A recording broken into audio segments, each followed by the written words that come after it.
আমি নাকি ছোট লোকের মতন এসির হাওয়া খেতে গেছি দিদির বাড়ি। আমার নাকি অন্য আর কোনো কাজই নেই, শুধু লোকের বাড়ি গান্ডি পিন্ডি গেলা, এটাই নাকি আমার কাজ। এসব কথাই এখন শুনতে পাচ্ছি আমি চারিদিকে।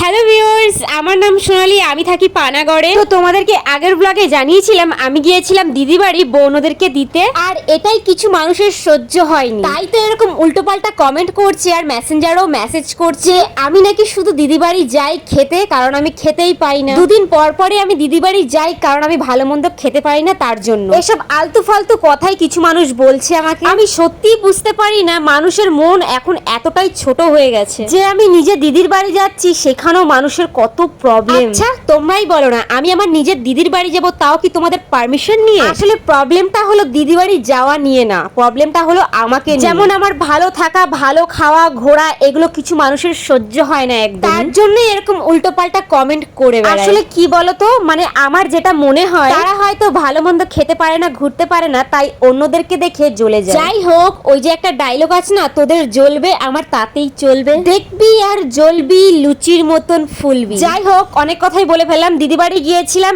একটা দিন ছিলাম, তাই সন্ধ্যেবেলায় আমি আর জিজু একটু বেরিয়েছিলাম কিছু কেনাকাটা করার জন্য। যেদিন দিদি বাড়ি গিয়েছিলাম সেদিন দিদিদের একটা বাড়িতে নিমন্ত্রণ ছিল, বার্থডে পার্টি, তো সেই গিফটটি আনতে গিয়েছিলাম আমি আর জিজু। এইদিকে দেখো আমার দিদি রেডি হয়ে গেছে বার্থডে বাড়ি যাওয়ার জন্য। আর দিদি বার্থডে বাড়ি যাওয়ার আগে আমাকে বলে রেখেছিল রাতের খাবারটা তুই রান্না করিস, তাই যেমন কথা তেমন কাজ। রাত্রিবেলা করেছিলাম ডিমের ঝোল। যাই হোক, আরো একজন আমাকে কমেন্ট করেছে তোদের পানাগড়ে বেশি গরম বলে ছোট লোকের মতন দিদি বাড়ি গিয়েছিস এসির হাওয়া খেতে। হ্যাঁ বেশ করেছি, আমি আমার দিদির বাড়ি গিয়েছি এসির হাওয়া খেতে। তোর বাড়ি গিয়েছি, তোর এত কিসের প্রবলেম?